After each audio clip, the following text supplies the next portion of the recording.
Kejar-kejarkan jadi saya nih, ya kan? Kan saya kan tidak ada beban, ya, untuk kepentingan yang namanya pengungkapan dan mengawal kasus ini dari awal. Ya, informasi saya yang dapat sama juga ternyata dengan informasi yang disampaikan oleh Pak Mahfud. Pelecehan yang sudah terbuka, kemudian perselingkuhan 4 pihak, kemudian perselingkuhan 4 siapa?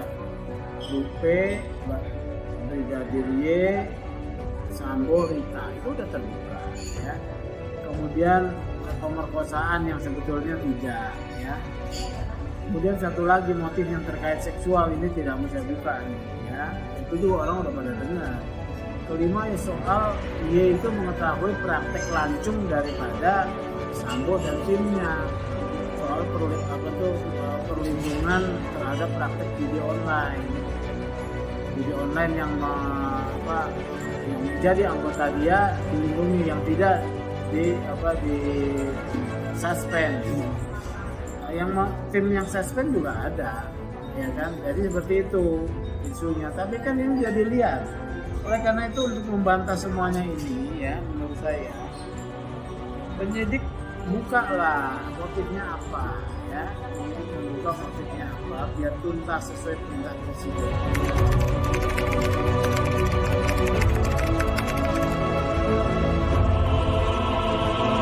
Secara hukum ada kewajiban ya? Tidak ada kewajiban, karena kewajibannya nanti di persidangan. Tapi sekarang ini kasusnya kasus special case. Kenapa disebut special case? Satu orang pangkat bintang 2 yang terlibat dalam pembunuhan menyeret 31 orang di bawahnya yang masuk jurang. Bukan sesuatu yang tidak pernah terjadi dalam sejarah, ya, kecuali pertempuran. Ya. Ini kan bukan pertempuran. Ini mau menutupi kejahatan pembunuhan, orang-orang itu dengan sadar nyemplung ke jurang.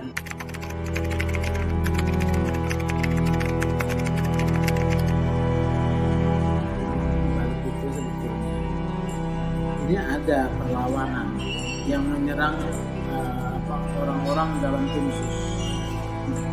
Ya, perlawanan dari kelompok ini akan menyebar isu. Ya, isu-isu negatif terhadap personil tim sus. Nah, ini harus siap juga nih, ya, masyarakat harus mendukung tim sus. Kita dukung tim sus, soal isu-isu di keep dulu.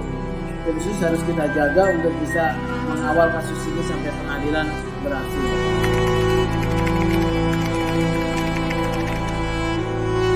Loh, mau apa lagi gitu loh, ya.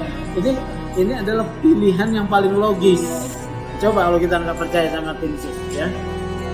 Ya, kalau kita tidak percaya sama tim sus, kemudian terjadi demoralisasi tim sus. Ya udah sekalian mereka main sekalian sama Sambo. Nggak peduli juga sama presiden. Gimana coba? Sambo dan 31 orang yang sukarela terjun ke jurang ini adalah mafia. Kenapa? Mafia kan kerjanya adalah bergerak dalam dunia kejahatan, ya. Yang mereka lakukan kan jahat, ya. Mafia juga bekerja bagaimana menutupi kasus-kasus hukum, pelanggaran hukum dengan cara membunuh saksi, ya, menyuap, ya kan, gitu kan. Kemudian mengarang cerita bohong. Ini sama nih, ya. Sama dengan mafia. Mafia juga sistematis bekerjanya, ya. Kemudian terstruktur, ada strukturnya. Ini ada strukturnya nih dari bintang 2, bintang 1. Silakan bantah deh yang nggak setuju, ya kan. Bisa masif itu dari kesatuan yang berbeda-beda, ya. Sambo dari Propam, ada dari Polres Selatan, ada Bareskrim, ya. Ada juga Polda Metro Jaya. Ini berbeda-beda. Ternyata muaranya rumah mereka itu di Satgasus. Itu kan dari beberapa mereka tuh anggota Satgasus saya sudah cocok-cocokin, walaupun tidak semuanya, ya. Tapi kan dengan seperti itu saya mau bilang bahwa mereka tuh ada di Satgasus, bukan saya bilang Satgasusnya ini mafia, ya. Baru kita mau ngomong soal Satgasus. Satgasus itu apa sih, barang apa? Ya. Satgasus itu kan adalah satu satuan tugas khusus yang diberi kewenangan oleh Kapolri untuk Kapolri yang tanda tangan, bos. Bukan Pak Listio. Dari zaman Tito berganti-ganti sesuai dengan masa siapa yang berkuasa saat itu. Satgasus ini juga sebelumnya ketuanya juga ada. Kan si Sambo kan udah berapa periode, sebelumnya dia itu sekretaris Satgasus, ya. Satgasus ini yang berdasarkan dokumen saya dapat, ini diberi kewenangan untuk melakukan penyelidikan dan penyidikan kasus-kasus hukum atensi terkait apa? Psikotropika, narkoba, TPPU, korupsi, IT. Ini bidang-bidang yang sangat mewah ini. Duitnya gede ini di sini.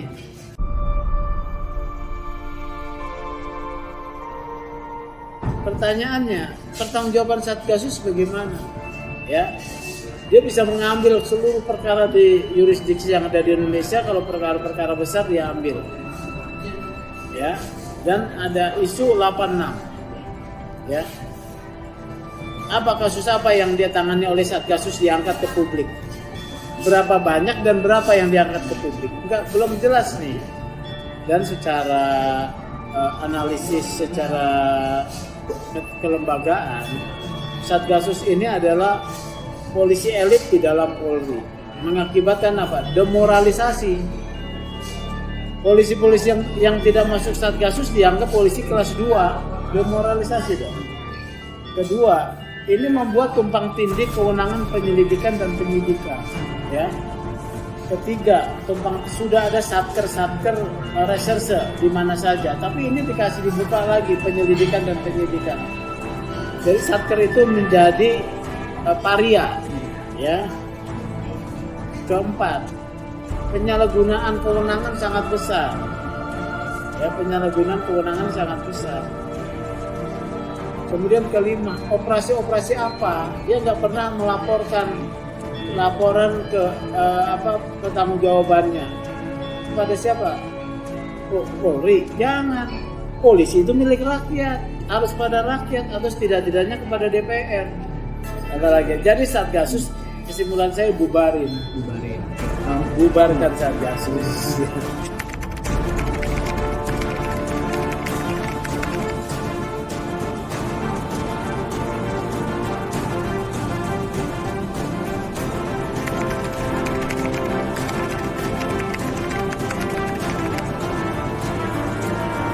Satgasus ya. Dia waktu itu Dirtipidum kan.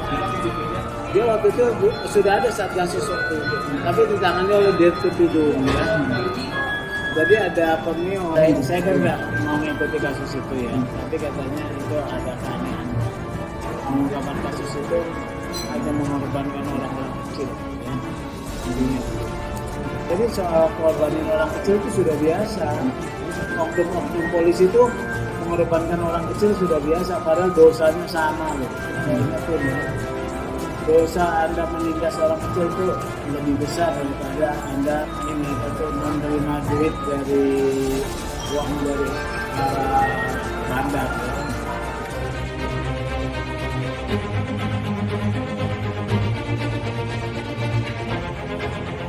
Saya harus apresiasi kerja tim sus dan Irsus. Karena kan kita yang pertama kali menyampaikan adanya obstruction of justice kepada publik ya. Saya malah nggak menyangka yang ditindak 31 orang. Ini apresiasi dulu ya kepada tim sus dan juga Pak Kapolri. Yang kedua, nah ini agak sedikit cermat ya, agak sedikit tajam ya. Terhadap mereka harus diterapkan kode etik dulu, laksanakan ya, sampai kalau perlu dipecat ya. Tapi jangan lupa setelah dipecat proses pidananya ya. Proses pidananya apa? Itu pasal 221, 233 dengan ancaman 4 tahun. Ditahan bisa nggak? Bisa ditahan walaupun 4 tahun. Kenapa? Dijungtokan pasal 52 KUHP. Karena apa? Dalam pasal 52 tindakan-tindakan pidana yang dilakukan oleh pejabat pegawai negeri dalam hal ini adalah polisi, itu hukumannya ditambah sepertiganya,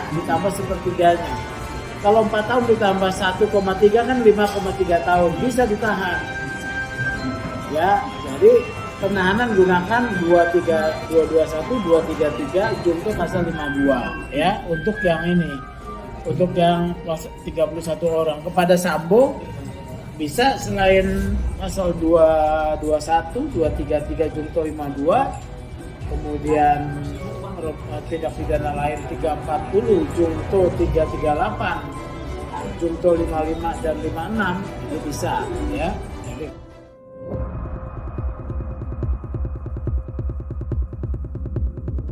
jangan dulu, ini ada perlawanan ya. Perlawanannya itu tidak perlawanan fisik ya, tapi intimidasi untuk menyerang nama baik daripada tim sus, khususnya personil. Sambo kan Kadifropa, dia yang memeriksa para para anggota polisi. Dari situ dia tahu rahasia orang, dia kolek rahasia orang. Nah ini mau dimainkan, pegang kartu ini saling menyanderan ya. Bagaimana mengantisipasi ini? Menurut saya kita harus dukung tim sus dan para personil tim sus. Kita abaikan dulu itu narasi-narasi yang menyerang tim sus ya. Menurut saya supaya kita fokus penyelesaian kasus Sambo supaya tidak bias. Kedua, dengan mendukung tim sus, kita mendesak tim sus jangan bergening dengan mereka. Jangan bergening, tetap laksanakan secara profesional, proporsional, ya, dan akuntabel. Makanya saya mendesak ini diumumkan semua. Apa maksudnya ditutup-tutupi nama itu? Ya, harus disebut karena ada 11 orang ditahan. Kalau ditahan kan berarti pelanggaran etiknya berat. Yang kedua unsur pidananya ada nih, menghilangkan barang bukti, merusak TKP, ya. Merekayasa cerita bohong. Jadi sebetulnya kasus ini ujian daripada kapasitas, kapabilitas dan kualitas Polri sebagai tim. Kalau kasus ini tidak ditangani seturut penemuan keadilan buat Brigadir Yosua, masyarakat tidak akan percaya pada Polri. Jadi seperti itu. Yang kedua, Polri sudah menunjukkan satu kehendak untuk membuka kasus ini. Tapi kita harus tetap kawal ya kasus ini. Yang ketiga, Pak Kapolri ini serius Pak Kapolri. Ada geng mafia di institusi Anda. Dibuktikan dengan 31 orang yang sukarela memilih masuk jurang. Jadi harus didalami nih ada apa Pak Kapolri. Ya.